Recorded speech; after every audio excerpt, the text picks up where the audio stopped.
लेकिन अचानक जो हुआ ये नहीं सही हुआ। और कहीं न कहीं ये हम सभी के दिमाग में चल रहा है कि इस चीज़ को या तो उच्च न्यायालय जाएँ इनके परिजन और इसे फिर से केस रीओपन किया जाए, जिससे जब वहाँ की पुलिस, मऊ की पुलिस क्लीन चिट देती है तो इसका मतलब है कि एसपी सर ने जो भी कहा वो सरासर गलत था। अब यही तो इसका मतलब क्या माना जाएगा? इसका मतलब तो यही माना जा रहा है कि हमारे यहाँ के एसपी जो है जो भी किए गलत किए। श्रेया मामला दोस्तों जो है कहा जाए तो एक तरह से बहुत ही सेंसिटिव था। लोग जो है इस पे निगाहें बनाए हुए थे, लेकिन उनकी मां को लग रहा था कि शायद न्याय मिलेगा। यहाँ की पूरी जनता भी शायद यही सोच में थी कि बच्ची को न्याय मिलेगा और इसी के भरोसे आगे चल रहा था। लेकिन बीते जो है 2-3 दिन के बाद एक ऐसा होता है कि सारे के सारे लोग जो है रिहा हो जाते हैं। 14 तारीख को तारीख लगी हो, आखिर 9 तारीख को ही कैसे सारे के सारे लोग बरी हो जाते हैं और वो क्लीन चिट बरी होते हैं। चलिए दोस्तों, हमारे साथ जुड़ गए हैं नारी शक्ति संस्थान की राष्ट्रीय सचिव डॉक्टर पूनम तिवारी जी। सबसे पहले तो चैनल में स्वागत है आपका। धन्यवाद। बहुत ही दुखद ये घटना थी हमारे आजमगढ़ की चिल्ड्रन गर्ल्स कॉलेज की, और कहीं न कहीं लगा कि हम लोगों ने उस पर ज्ञापन भी दिया। और जिस दिन की घटना थी तो घटना के 2-3 दिन तक कुछ भी नहीं हुआ था, और हम लोग हमारी संस्था की महिलाएं हम लोग ज्ञापन भी देने गए, जिलाधिकारी से मिले, एसपी से मिले। हम लोगों ने कहा कि सर इस तरह की छोटी मोटी घटनाएं होती हैं उसमें आप लोग तुरंत गिरफ्तारी करते हैं और इतनी बड़ी घटना होगी अभी तक किसी गिरफ्तारी नहीं। तो हमारे एसपी सर ने जो है इसको संज्ञान में लेकर जाँच करते हुए साक्ष्य के आधार पर उनकी तुरंत गिरफ्तारी भी हुई, टीचर की और प्रिंसिपल की, और लगा कि बिटिया के साथ न्याय हो गया और आगे चल के जाँच होगी। तो सचमुच हम लोग तो भाई संतुष्ट थे कि चलिए, उसके परिजन भी संतुष्ट थे।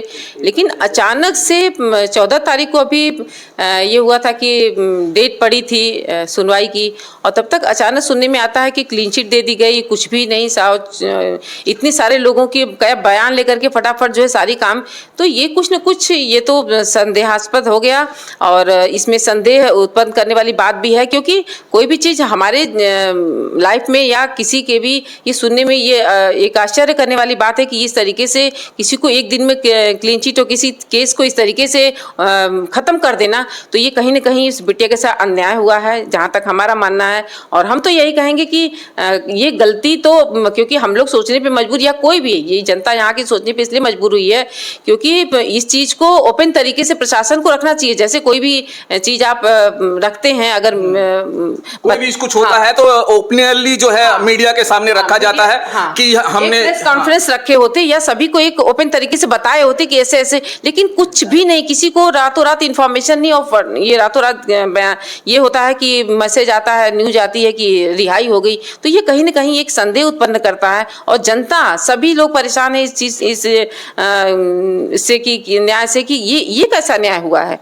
तो हम बस यही चाहते हैं कि बिटिया के साथ जो भी हुआ है तो गलत हुआ है। अच्छा, अब उनकी माँ का कहना है कि 8 तारीख को मऊ की टीम आती है रात को और सारी बयान दर्ज करती है। हम बोलते कुछ हैं और लिखते हो अपने मन से हैं वो, और बोलते हैं कि हमने जितनी बार जो चीज़ें बोली हम सिर्फ बोल रहे हैं। मैं देख रही हूँ कि वो अपने मन से ही लिख रहे हैं। और 25 की टीम थी लगभग, और जो है उनकी माँ को उसी दिन वो बोल रही थी, मुझे लगा कि हमारी बिटिया को न्याय जो है नहीं मिलेगा शायद, जो जिस तरह से मैनेज कर दिया गया है। या मऊ की टीम को अच्छा आखिरकार इस टीम से यहाँ से कैसे हटा दिया जाता है? यही सब बातें तो संदेह उत्पन्न कर रही हैं कि क्यों ऐसा क्या हो गया कि 24 घंटे के अंदर ये रातों रात जो है टीम गठित की गई और तुरंत जो है उसके किसी को कुछ बताया नहीं गया, न किसी को कोई जानकारी, फटाफट करके 24 घंटे के अंदर क्लीन चिट दे दी गई। ये तो संदेह उत्पन्न करने वाली बात यही तो हो रही है। जी, श्रेया की मम्मी इस बारे में जो जैसे कि कहा जाता है कि जब जो प्रार्थी होता है वो अगर शासन से, प्रशासन से और न्याय से गुहार लगाता है कि मुझे यहाँ की पुलिस पर भरोसा नहीं है, तो वो मांग करता है कि मुझे दूसरी जगह की पुलिस चाहिए, दूसरे डिस्ट्रिक्ट से चाहिए, वहां से मुझे ये जांच करानी है। लेकिन यहाँ पर तो संतुष्ट थे, ये लोग तो संतुष्ट थे, जनता भी इस फैसले से कि चलिए अगर ये लोग गुनाहगार हैं, अगर दोषी साबित होते हैं, जांच में अगर इन लोग दोषी पाए जाते हैं तो गिरफ्तारी भी हुई। और जहां तक सभी पूरी जनता संतुष्ट थी कि चलिए न्याय हुआ बिटिया के साथ, उनके माता पिता को भी कोई आपत्ति नहीं थी। लेकिन अचानक जो हुआ ये नहीं सही हुआ, और कहीं ना कहीं ये हम सभी के दिमाग में चल रहा है कि इस चीज़ को या तो उच्च न्यायालय जाएँ इनके परिजन और इसे फिर से केस रीओपन किया जाए, जिससे एक जांच अच्छी तरीके से हो।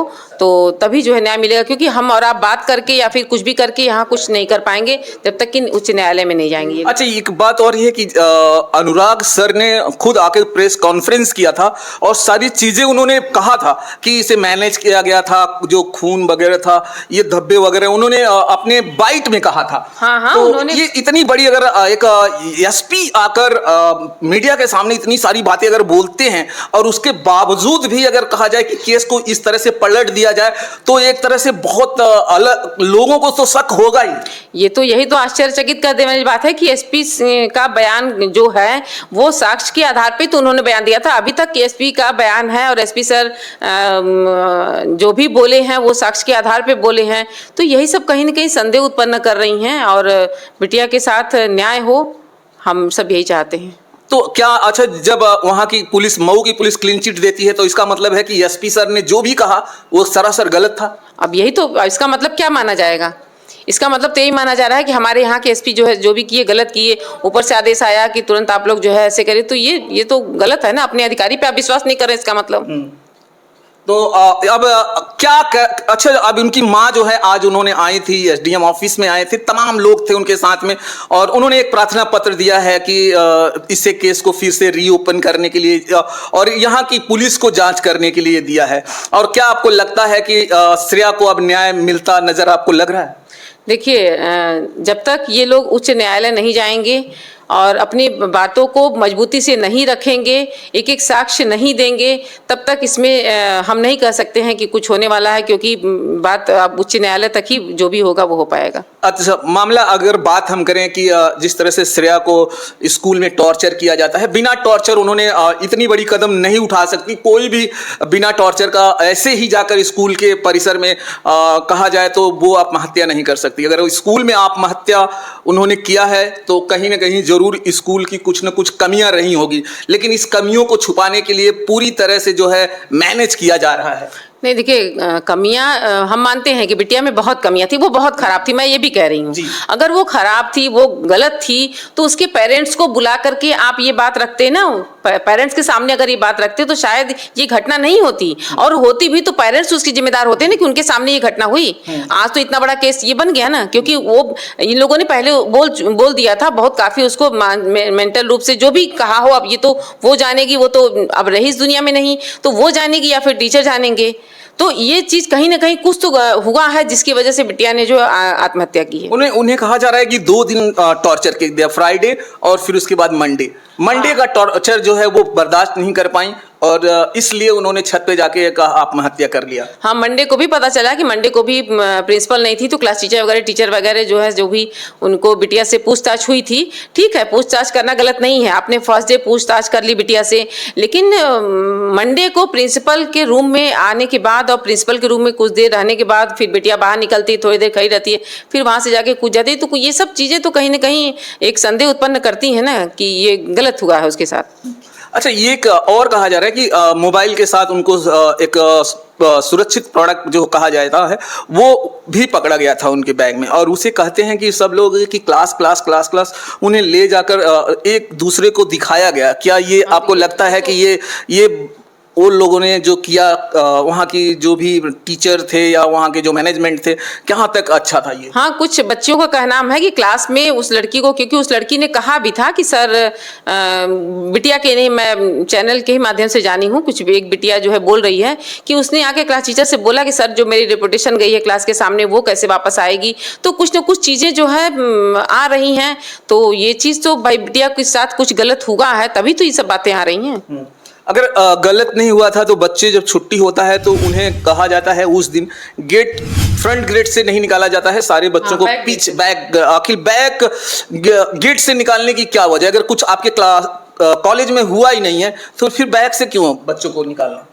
अब वही चीज तो सोचने पे मजबूर कर रहे हैं कि ये लोग साक्ष्य भी छुपाए। अगर वहाँ बिटिया गिरी तो वहाँ ब्लड को साफ करवा दिया गया, उसके पेरेंट्स को जो है, जो आने के बाद क्लियर बताया नहीं गया, वो चीज इधर से उधर से इधर जो भी उनकी माँ बोल रही हैं, पेरेंट्स जो भी बता रहे हैं, तो वो उनके साथ घटित हुआ है। तो कहीं ना कहीं ये सब चीजें तो गुमराह करने वाली बातें हो रही हैं ना।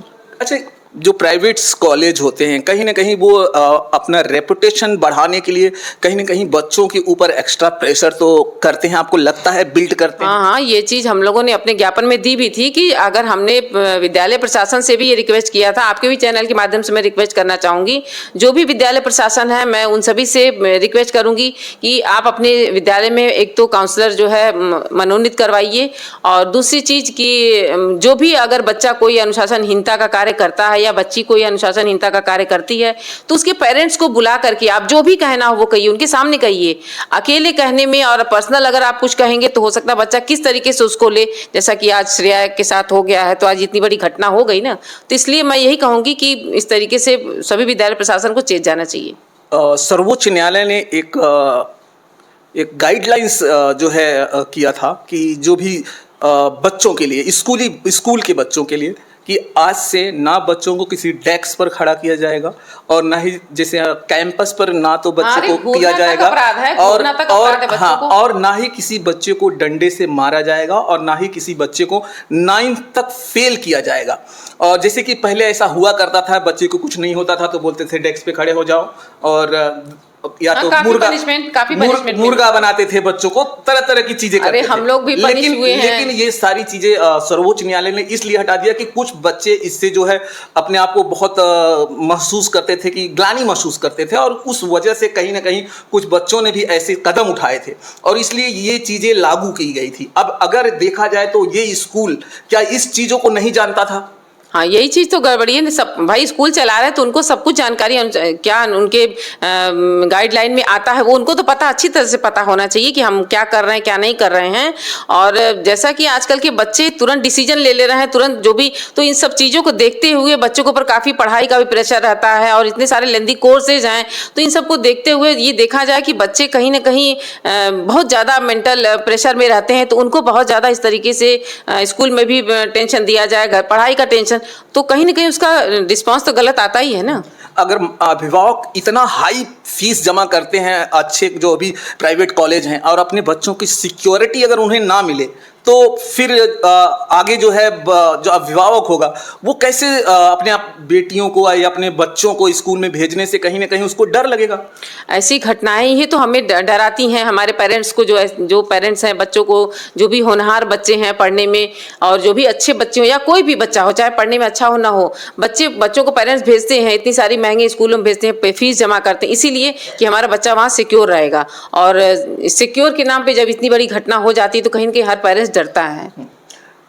तो दोस्तों तमाम जानकारियां हमने जो है पूनम मैम से लिया है, और मैं आपको बता दूं कि ये जो है नारी शक्ति संस्थान की राष्ट्रीय सचिव डॉक्टर पूनम तिवारी जी से हमारी बात हो रही थी और इन्होंने अपनी तरफ से कई बातें आपको बताया जैसा कि आपने वीडियो में देखा। और कहना है इनका कि इस तरह से बच्ची के साथ नहीं होना चाहिए। बच्चियों का जो दिमाग होता है कहा जाए एक मोम की तरह होता है, आप जिधर ढालेंगे ना उधर ढल जाता है।